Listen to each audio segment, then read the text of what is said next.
Ratan Tata, the founder of one of India's biggest business conglomerates, has died at the age of 86.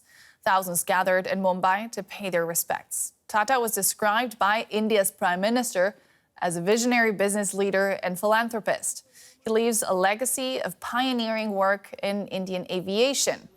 He built the Tata Group into a global business employing more than 1 million people.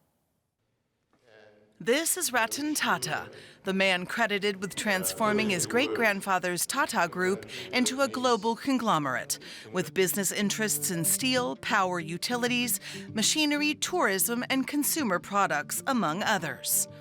In 2008, Tata was behind the deal that led to the acquisition of the UK's Jaguar Land Rover and added luxury vehicles and SUVs to its portfolio. As chairman of the Tata Group, Ratan Tata steered the company's global expansion over 2 decades, from 1991 to 2012, making him one of India's most influential business leaders.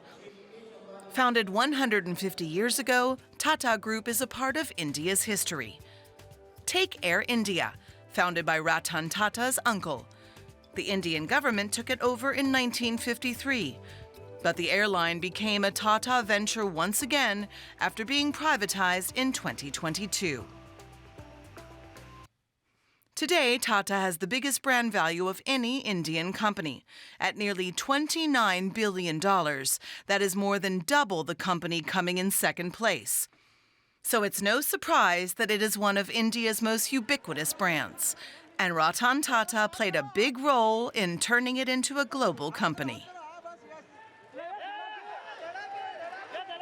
We can get more from DW's Adil Bhat, who joins us now from Delhi. Good to see you, Adil. Tell us, why was Ratan Tata, and above all Tata Industries, considered so significant in India? Well, Anya, Ratan Tata was significant to India and was very important to India because he was the part of India's growth story.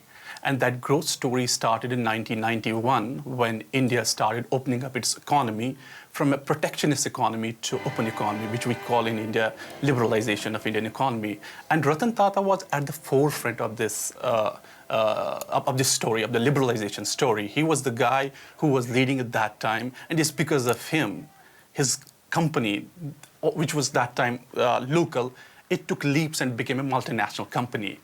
Also in India, Tata's name is seen everywhere. People see it on the packet of the tea when you wake up, and if you even go to the bus, and you can see a Ratan Tata's bus there.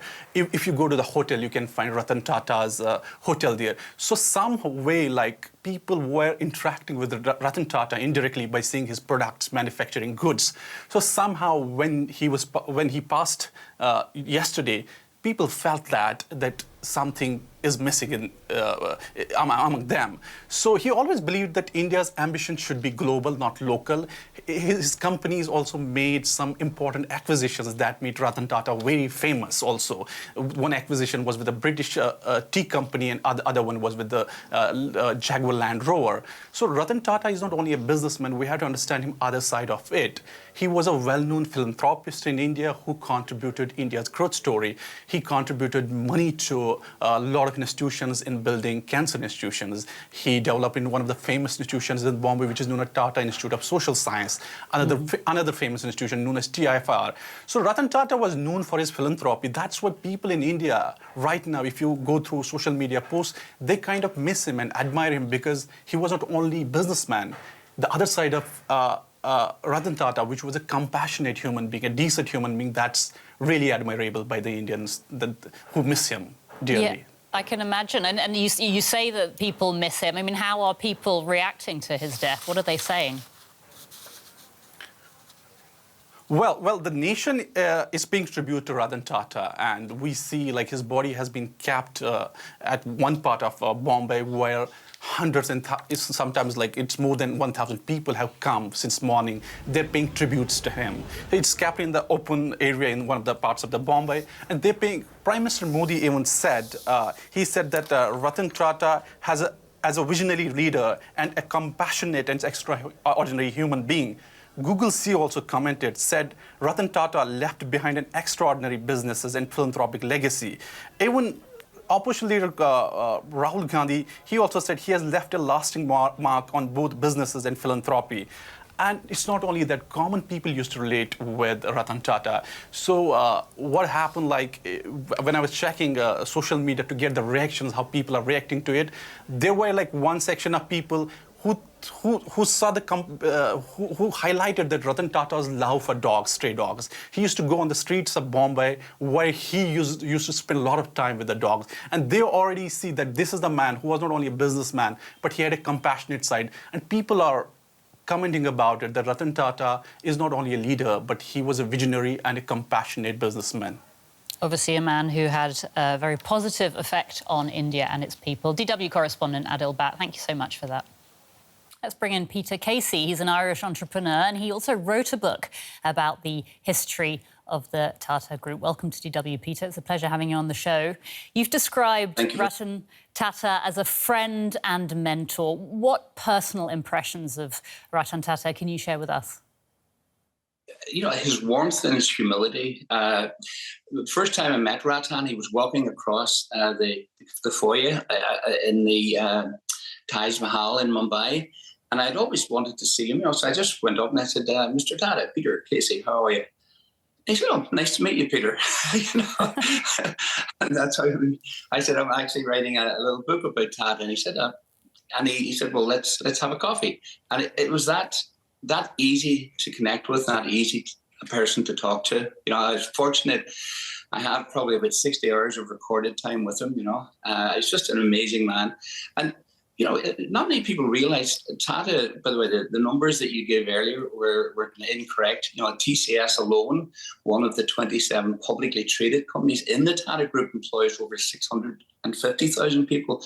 But the thing that a lot of people don't realize is that Ratan was the chairman of the two trusts, the major trusts that control Tata Sons. So there's over 130 companies in the group, 27 are publicly traded, and Tata Sons controls the 27 publicly traded, and Ratan was the chairman of the two trusts that controlled it. So essentially, it's the biggest charity in the world. And Peter, I wanted to ask you about the philanthropic side of things, because you've said that Tata wanted to make the world and India a better place. So how did he do that, and how do you think the world should remember him? Well, he's created the biggest charitable organization in the world. It's much, much bigger than the Catholic Church. It gives back to society. So the essence of what JRD Tata, Ratan's uncle, was that what comes from the people must go back to the people.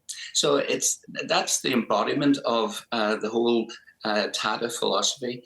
And so Jamsetja, who was the founder, who set up the company, gave away half his wealth, and he gave the other half to his two sons. So he set up the half to set up the Institute of Science and Technology in Bangalore, and the other half to his two sons.